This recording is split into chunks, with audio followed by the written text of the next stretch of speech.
In August 2016, a Southwest flight made a safe emergency landing in Florida after a fan blade separated from the same type of engine, and debris ripped a foot-long hole above the left wing.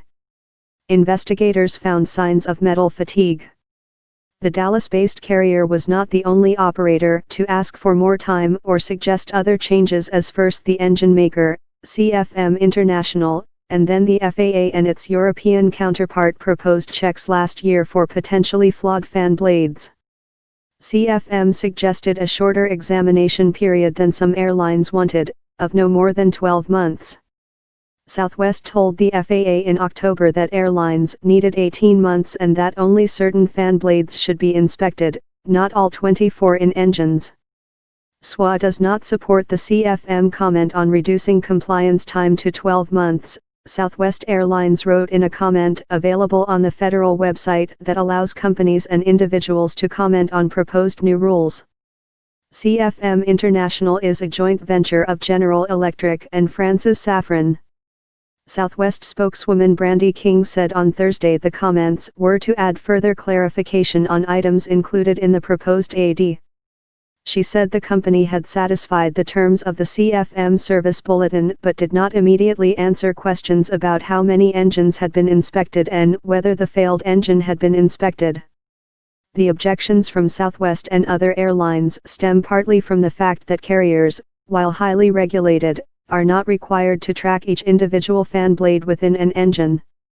That, in turn, is making it harder for investigators to be certain whether the engine that exploded on a Boeing 737 on Tuesday was part of a group being targeted for inspection, according to the National Transportation Safety Board, NTSB. The blades, which sweep air backwards to help provide thrust, can be changed and repaired independently of the rest of the engine, meaning airlines that don't keep tabs have to examine more engines than anticipated, which adds time and cost.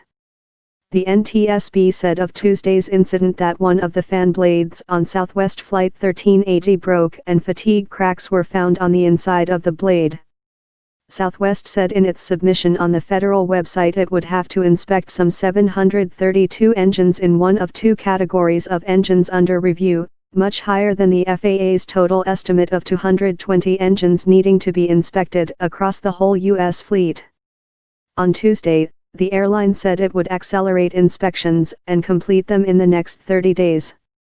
Maintenance burden. Other airlines commenting on last year's FAA proposal projected higher costs in time and money than regulators initially expected, because they did not closely track the fan blade. United Continental Holdings Inc. made a similar argument. The maintenance burden and cost for operators to inspect all effective fan blades is much more significant than proposed, it said. American Airlines said in a statement that after the FAA notice was published, it voluntarily began inspections of CFM 567B fan blades. The company has 737 airplanes with those engines. Safety checks in Europe have also been contentious. The FAA said on Wednesday it would finalize the airworthiness directive it had proposed in August within 2 weeks. It will require inspections of some CFM 567B engines, the type on the Southwest flight, and FAA officials acknowledged the total number of engines could be higher than the 220 initially estimated. But regulators face questions over the speed of their response to the Southwest Jet's 2016 engine blowout. Former NTSB Chairman Mark Rosekind said in an interview the safety board will look at why the FAA had not already mandated the inspections that it had proposed in August 2017. There did not seem to be an urgency at the FAA to finalize the inspections, he said. The FAA wasn't immediately available for comment.